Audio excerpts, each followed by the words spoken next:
Black Flag. So I'm going to start with the kind of obvious question. There were some guns in the multiplayer for the last Assassin's Creed. Yep. I think maybe more. Pirates and... No, so, well, you may have seen the mode we had yesterday, which was Pistolier mode, but that's actually a mode that we built up based on Wanted, and we were able to do that because of our new feature, the Game Lab. So with Game Lab, you can actually edit any existing mode with over 200 parameters, so you can make it whatever you would like it to be. So what we did with Pistolier is that we enabled the fact that you were able to kill at close contact, so you could only kill the gun, but we're not making our game a shooter. It's really up to you what you want to do with that tool. Like, we had this fun experience, and today we have something else where each action gets you 1 point. So that's something else entirely. Like, it's going to be as rewarding to stun your pursuer as it is to kill your target. So you can really build up whatever you want to do, and that's what I wanted to showcase here at RTX. So that's why we did the Pistolier mode. Awesome, and that's really cool. There's so many ways to just customize the game. So you can just take a game mode and go to customize it and make whatever you want. That's really awesome. Going with the same line of question with the guns and everything, are the loadouts getting bigger? I mean, obviously every game there's been a couple of new items every time. Are they consistently getting bigger, or are you just making new items that relate more to the time period? So what we tried to do on multiplayer specifically is to have new things every time. So we're going to have a new ability this year that's showcased today at the show. It's Time Phase. So it's an ability that when you drop it, it's going to create an area of effect around you. It's going to slow everybody down. So it's really handy if you have like your pursuer behind you, and you can just drop it, and then they're going to lose their HUD. So if they've locked you down, they're going to lose their lock, and you can just like turn around and disguise and come back to stun them or something like that. So we try to have more every year, and so this year we have the Game Lab that we just talked about. We have Time Phase that we just talked about. We also have the new scoring system, so it's much easier to understand how much points you're going to get for this or that kill. Yeah, we have dividers, multipliers, that it's also something you can change in the Game Lab. So what we want to do is to expand the experience every time. Awesome.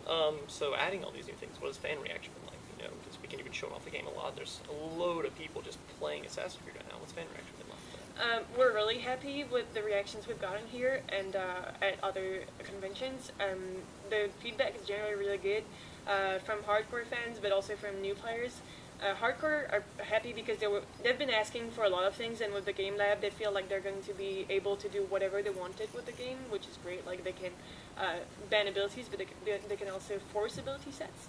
So, like, if you don't want a smoke bomb, which is going to be in AC4, by the way, you can just ban the smoke bomb. And for new players, the experiences we were able to create with the Game Lab made it more accessible to them. So they were also happy, and they thought the game looked really good, so that's excellent feedback for us. So, the devs working on, more multiplayer maps involving, pirates and things. Is it exciting? I mean, I imagine there's boats and things that you can get on and, like, jump and all different kinds of hardcore things. So for multiplayer, we decided to be true to our DNA and keep the contract system. Naval is something we definitely thought of, but it was impossible technically because we would have to replicate the sea for each and all players, and that was not technically possible at the time. Yeah, that sounds rough. But we do have maps that replicate the piracy settings. So what you can see today at RTX is a Sabah Island map. So you have a jungle there. You also have a boat docked by the sea. You also have a village built by locals. So you get the entire Caribbean experience there. No, that's pretty exciting. I mean, that's what you want from a pirate game. You want to feel that.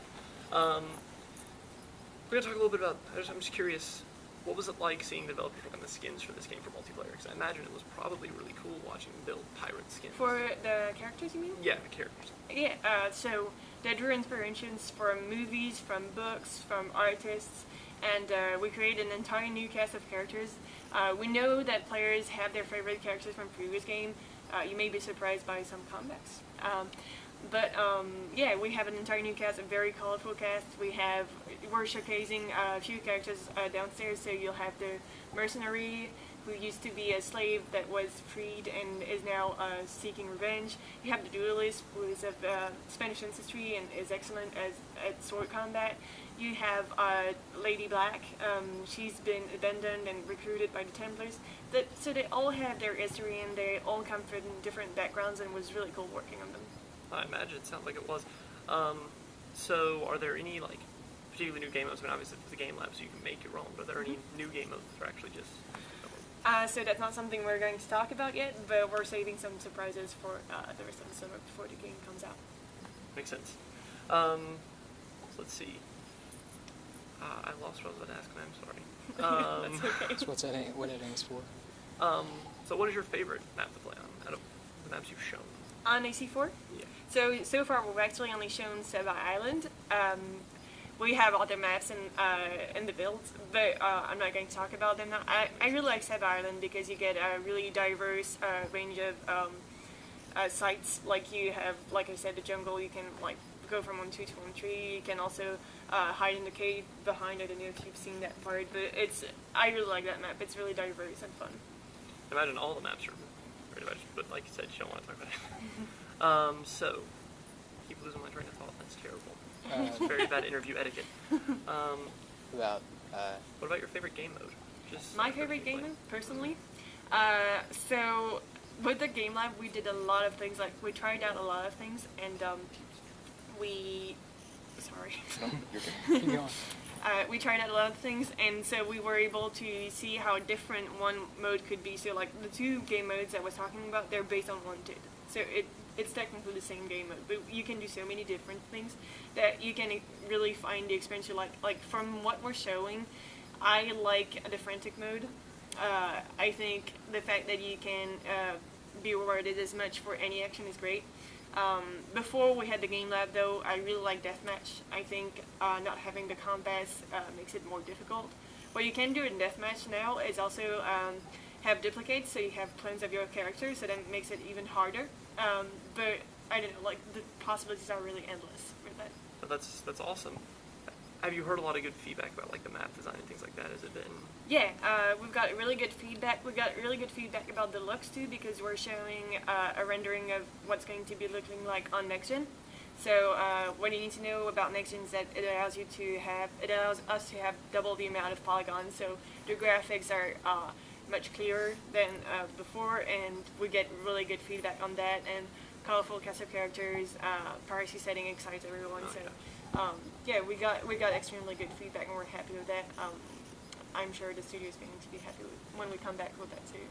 I'm just curious, from fans, I feel like the thing that you've probably heard the most, I'm just curious if this is, it's the best thing ever that you're doing pirates. Like, it's the coolest thing. There's not enough pirate games. And then... There isn't. And then now you've got this game, especially with the multiplayer, like the Assassin's Creed style multiplayer, but still you've got your pirates. You're doing, like...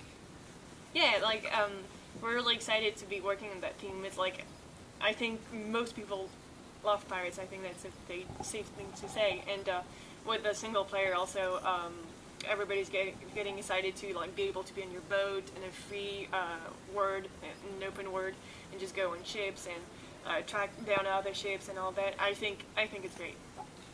Just out of curiosity, what was your reaction whenever they told you that it was going to be pirates? So I learned quite a while back, and I got super excited, and then I was getting more info as a project built up, and I saw when it was in the works, and it was great to see everything coming up together, and we're really happy with what we have today. That sounds awesome. Is there anything in particular you'd like to say about anything with the multiplayer or anything like that? We've covered most things I wanted to say with the interview. All I want to say is that if you have feedback, any feedback, please come and join the conversation in our forums and our social media, because we're listening. Awesome. We'll try and post links to that in the YouTube video. Cool. Awesome. Question. Is there any whaling in the multiplayer? There is no whaling in the multiplayer. Right. You don't get whales as your contract. It'd be an interesting character, though. Don't know how it would work, but I'd like to think it would. Yeah. All right. Thank you very much. Sure, thank you. That's DotsCast out.